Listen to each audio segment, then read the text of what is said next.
सभी को नमस्कार। आपकी अर्चना सिंह। आज मैं आपको राष्ट्रीय ग्रामीण आजीविका मिशन की नींव के बारे में जानकारी देना चाहती हूँ। जी हाँ, हम कहते हैं ना कि अगर नींव मजबूत होगी तो मकान भी मजबूत होगा। उसी तरह हर काम को करने के लिए कुछ न कुछ नियम होते हैं। आज मैं आपको राष्ट्रीय ग्रामीण आजीविका मिशन में स्वयं सहायता समूहों के द्वारा पालन किए जाने वाले नियमों की जानकारी देना चाहती हूँ। इन्हीं नियमों को पालन करते हुए स्वयं सहायता समूह एक सशक्त समूह और अपने कार्य को सफलतापूर्वक पूर्ण करने में सक्षम होते हैं। अगर आप ये जानना चाहते हैं कि आजीविका मिशन क्या है, कब शुरू हुआ, किसके लिए काम करता है और कैसे काम करता है, इसके लिए डिस्क्रिप्शन बॉक्स में मेरी लिंक दी हुई है। उस वीडियो को आप जरूर देखिए तो आप समझ पाएंगे कि राष्ट्रीय ग्रामीण आजीविका मिशन क्या है। और अगर आप 13 सूत्रों के बारे में जानकारी लेना चाहते हैं तो बने रहिए मेरे वीडियो के अंत तक। आइए अब हम जानते हैं समूह के 13 सूत्रों के बारे में। नंबर 1, नियमित साप्ताहिक बैठक। नंबर 2, नियमित साप्ताहिक बचत। नंबर 3, नियमित लेन देन। नंबर 4, नियमित ऋण वापसी। नंबर 5, नियमित साप्ताहिक दस्तावेजीकरण। नंबर 6, बेहतर स्वास्थ्य, स्वच्छता एवं पोषण का नियमित पालन। नंबर 7, समय अनुसार अनिवार्य शिक्षा का पालन। नंबर 8, त्रिस्तरीय पंचायती राज संस्थाओं के साथ सक्रिय भागीदारी। नंबर 9, पात्रता तक पहुंच। नंबर 10, संवहनीय आजीविका। नंबर 11, नगद रहित व्यवहार। नंबर 12, पर्यावरण संरक्षण। नंबर 13, सभ्यता, संस्कार एवं संस्कृति का संरक्षण। हाँ, यही है हमारे समूह को संचालित करने वाले 13 सूत्र। कोई भी स्वयं सहायता समूह अगर इन 13 सूत्रों का पालन करते हुए अपने समूह का संचालन करता है तो सफलता उससे कहीं भी दूर नहीं है। सफलता उसके कदम जरूर चूमेगी। इसीलिए मैं सभी से अपील करना चाहूंगी कि सभी इन 13 सूत्रों का पालन करते हुए अपने समूहों का संचालन करें। ये 13 सूत्र किसी भी स्वयं सहायता समूह की नींव होते हैं। कहते हैं कि अगर नींव मजबूत है तो जानते हैं कि यह 13 सूत्रों का पालन करना क्यों जरूरी है। जब हम समूह की शुरुआत करते हैं तो हमें नहीं पता होता है कि समूह क्या है और वह कैसे काम करता है, और हम ये सोचते हैं कि क्या करना है समूह की बैठक करने से, क्या करना है समूह में बचत करने से, क्या करना है रोज रोज समय पे आने से। लेकिन जब हम धीरे धीरे समूह में जुड़ जाते हैं और समूह को समझने लगते हैं तब हमें समझ में आता है कि ये 13 सूत्र अगर हम पालन करते हैं तो हमारा जो समूह है वो बहुत ही अच्छे से चलेगा, सशक्त होगा, और हम जो भी सफलता प्राप्त करना चाहते हैं, जो हमारी रणनीति है, जो सोचकर, जिन विचारों के साथ, जिन आत्मसात के साथ हम समूह में आना चाहते हैं, वो कुछ हद तक नहीं बल्कि पूर्ण रूप से पूरा होगा। तो हम जानते हैं एक एक करके कि ये नियम क्यों लाभकारी हैं। नंबर 1, नियमित साप्ताहिक बैठक। बैठक करना इसलिए जरूरी होता है क्योंकि जो हमारे परिवार हैं, जो आसपास रहते हैं, वैसे तो हम कभी भी उनके साथ बैठते नहीं हैं, ना ही हम अपने मन की बातें करते हैं जाके। लेकिन जब हम स्वयं सहायता समूह से जुड़ते हैं और उन नियमों के बारे में बात करते हैं कि समूह से जुड़ना क्यों जरूरी है, समूह में हमें क्या लाभ है, समूह में किन किन मुद्दों पर बात की जा सकती है, आपस में हमारा तालमेल बढ़ता है, हमारा जो पारस्परिक संबंध है वो अच्छा होता है, इसलिए समूह की बैठक करना बहुत जरूरी होती है। नंबर 2, नियमित साप्ताहिक बचत। बचत क्यों जरूरी है? जैसा कि हम जानते हैं कि किसी भी स्तर पर कोई भी व्यक्ति बिना बचत किए अपने भविष्य को सुरक्षित नहीं कर सकता। उसी प्रकार हमें नहीं पता कि हमारी जिंदगी में कब कहाँ किस चीज़ की ज़रूरत पड़ जाए और हमें कब कहाँ कितने पैसों की ज़रूरत पड़े।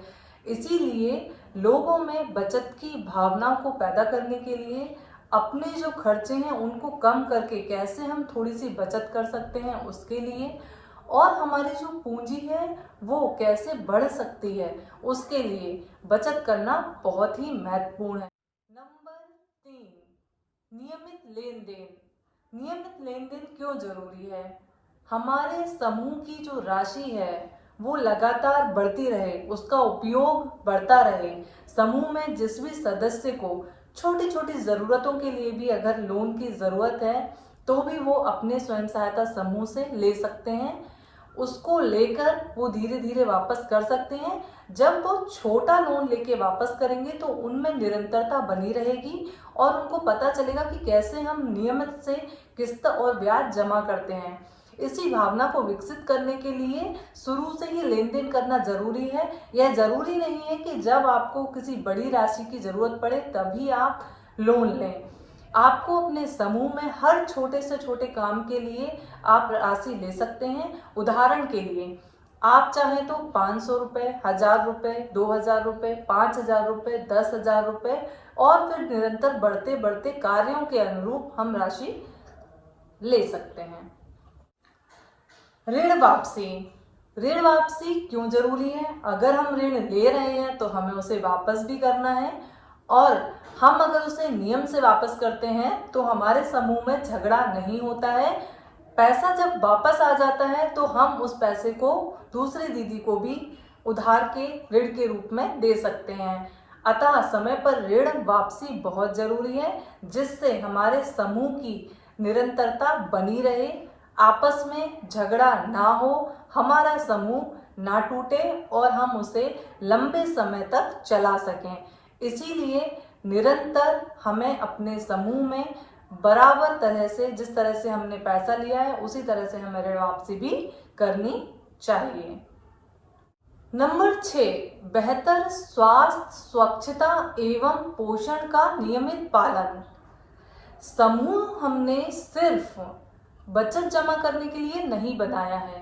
हम चाहते हैं कि समूह में जुड़कर महिलाएं अपनी स्वच्छता, पोषण, इन सब चीज़ों पर भी जागरूक हों, आपस में बात करें कि कैसे हम एक स्वच्छ पोषण और स्वच्छता पर ध्यान रख सकते हैं। जैसे कि ग्राम में कई जगह कचरा है तो हम अपने गांव को कैसे कचरे से मुक्त कर सकते हैं, अपने घर में क्या क्या हमें साफ सफाई पे ध्यान रखना चाहिए, हमें कौन सा भोजन खाना चाहिए। कहते हैं कि भोजन में हमारी थाली में कितने रंग होने चाहिए, वो हमें पता होना चाहिए। समूह के माध्यम से उनको बार बार प्रशिक्षित किया जाता है कि स्वास्थ्य संबंधी कौन कौन सी चीज़ें हैं, स्वच्छता संबंधी कौन कौन सी चीज़ें हैं और पोषण संबंधी हमें किन किन बातों का ध्यान रखना है।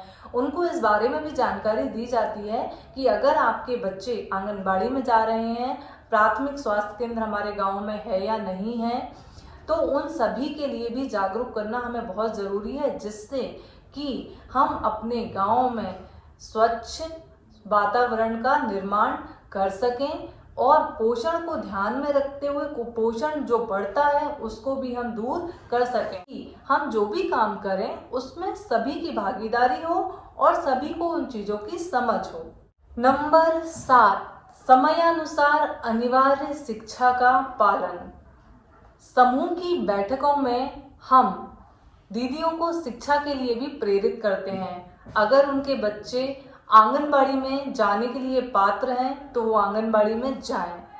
अगर बच्चे स्कूल में जाने के लिए पात्र हैं तो वो स्कूल में जाएं। हम बैठकों में लड़के और लड़कियों दोनों की शिक्षा पर बात करते हैं। त्रिस्तरीय पंचायती राज संस्थाओं के साथ सक्रिय भागीदारी। इस नियम के तहत हमारी बैठकों में महिलाओं को ये जागरूकता दी जाती है कि त्रिस्तरीय पंचायती राज संस्थाओं के साथ हमारी सक्रिय भूमिका होनी चाहिए। ग्राम स्तर पर जो भी हमारी ग्राम सभाएं होती हैं हमें उनमें भागीदारी लेनी चाहिए, जिससे कि गांव में जितने भी पात्र लोग हैं उनको योजनाओं का लाभ मिल सके। जनपद पंचायत में भी हमें अपनी भागीदारी देनी चाहिए और जिला पंचायत में भी हमें अपनी भागीदारी देनी चाहिए। इसी प्रकार तीनों स्तर पर ग्राम स्तर, जनपद स्तर, जिला स्तर, तीनों स्तरों पर हमें उसकी जानकारी होनी चाहिए कि क्या काम हम कर सकते हैं और हमारा कौन सा काम कहाँ से हो सकता है। नंबर 9, पात्रता तक पहुंच। स्वयं सहायता समूह की बैठकों में हम पात्रता तक पहुंच इस मुद्दे पर भी बात करते हैं। इसका मुख्य उद्देश्य ये है कि समूह की दीदियां जो भी हैं उनको ये पता होना चाहिए कि ग्राम स्तर पर कौन कौन सी योजनाएं संचालित की जा रही हैं और उन योजनाओं के लिए वो पात्र हैं या नहीं हैं।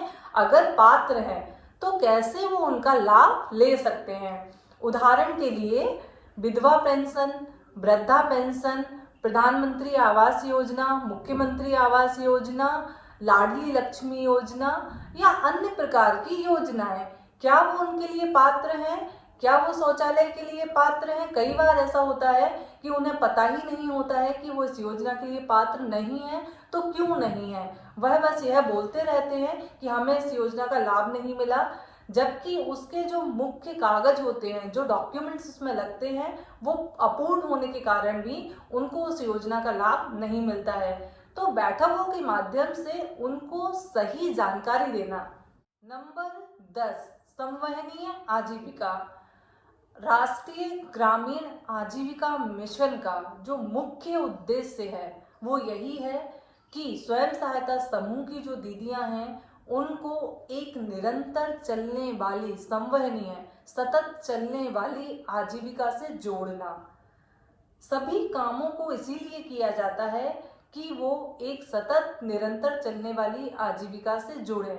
समूह के माध्यम से जब वो छोटे छोटे लोन लेकर सशक्तिकरण की ओर आगे बढ़ती हैं और अपनी समझ विकसित कर लेती हैं, फिर बैठकों के माध्यम से सभी दीदियां ये निर्धारित करती हैं कि ग्राम स्तर पर या ग्राम स्तर से बाहर या किस परिवार में कौन सी दीदी कैसे अपनी रोजगार में वृद्धि कर सकती है, पहले से उसे क्या आता है या उसके घर में, परिवार में बच्चे, पति या कोई और सदस्य है जो कुछ रोजगार करना चाहता है तो वो कैसे कर सकते हैं, क्या उनके पास कोई कौशल है, क्या वो प्रशिक्षण लेके आगे बढ़ सकते हैं या जो रोजगार कर रहे हैं उसमें वृद्धि कर सकते हैं या वो कहीं कोई नया रोजगार सीख कर और उसे चालू करना चाहते हैं।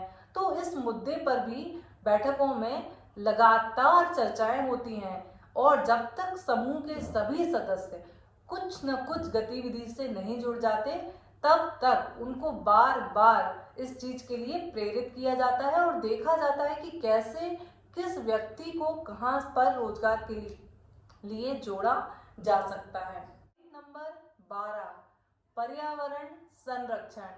जैसा कि हम जानते हैं कि आज हमें कितनी प्रकार की समस्याओं से जूझना पड़ रहा है। पेड़ कट रहे हैं, पेड़ लगा नहीं रहे हैं, जिसकी वजह से कितनी परेशानियों का सामना व्यक्ति को करना पड़ रहा है और आगे आने वाले समय में उसे कितनी मुसीबतों का सामना करना पड़ेगा। इसीलिए हमें पर्यावरण को बचाना भी जरूरी है, जिसके लिए हम समूहों की बैठकों में सभी दीदियों को, उनसे जुड़े परिवारों को पर्यावरण संरक्षण के लिए भी जानकारी प्रदान करते हैं। अपने अपने घर के आसपास, अपने खेतों पर, खेतों की मेड़ों पर कैसे वो पौधे लगा सकते हैं और उनका उपयोग अपने ही कार्यों में कर सकते हैं, कैसे वो पोषण वाटिका लगा सकते हैं जिसकी सब्जी खाकर वो अपने पोषण में, स्वास्थ्य में वृद्धि कर सकते हैं।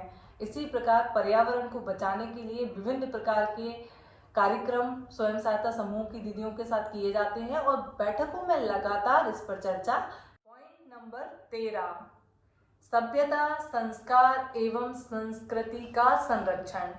हमें समूहों की बैठकों में ये भी बताना चाहिए कि हमें बड़ों का आदर कैसे करना है, हमें किसी अधिकारी से बात कैसे करनी है। हम अगर पढ़े हुए लिखे हुए नहीं हैं तो क्या हम अच्छे से नहीं रह सकते, क्या हम अच्छे से बात नहीं कर सकते? बिल्कुल नहीं। हमारे स्वयं सहायता समूह से जुड़ी हुई सभी महिलाएं संस्कारी हों, सभ्यताओं का ध्यान रखें और अपनी संस्कृति का पालन करें, जिससे कि वो अपने बच्चे, अपने परिवार में भी अच्छे संस्कार दे सकें। बच्चों को सही समय पर स्कूल भेजें, उनसे भी सीखें और खुद भी बच्चों में सही आदतें डालें। इसी प्रकार हमें अपने जो पारंपरिक संस्कार हैं उनको कभी नहीं भूलना चाहिए। इसी प्रकार स्वयं सहायता समूह इन 13 सूत्रों का पालन करते हुए अपने समूह का संचालन करते हैं और ये 13 सूत्र बहुत ही महत्वपूर्ण हैं। जिस प्रकार एक पेड़ की जड़ें अगर मजबूत होती हैं तो वो पेड़ बहुत मजबूत होता है, उसी तरह अगर समूह में इन 13 बिंदुओं का पालन किया जा रहा है, इन 13 सूत्रों का पालन किया जा रहा है, इन सभी बिंदुओं पर चर्चाएं की जा रही हैं और समूह इन्हीं के ऊपर कार्य कर रहा है, तो वह एक सशक्त समूह।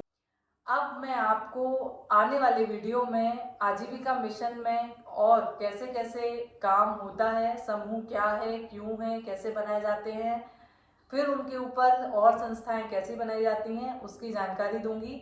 अगर आपको मेरी ये जानकारी पसंद आई हो तो please do like, share and subscribe my channel. अगर आप और कुछ भी जानना चाहते हैं तो मुझे कमेंट बॉक्स में कमेंट करके ज़रूर बताएं। विभिन्न जिलों में स्वयं सहायता समूह की महिलाएं इन्हीं सूत्रों के पालन करते हुए अपने समूह को संचालित कर रही हैं। अगर कोई स्वयं सहायता समूह की दीदी अपने ग्राम स्तर पर इसी प्रकार वीडियो बनाकर समूह के सूत्रों से जानकारी प्रदान करती है तो वो दीदी भी मुझे कमेंट बॉक्स में ज़रूर कमेंट करें और आप चाहें तो मुझे अपने छोटे छोटे वीडियो बनाकर शेयर कर सकते हैं। मैं अपने वीडियो में उसे क्लिप करके आपकी जानकारी को और सभी तक पहुंचाने की कोशिश करूंगी। इसी के साथ स्वस्थ रहें, खुश रहें, घर में रहें। सभी को नमस्कार।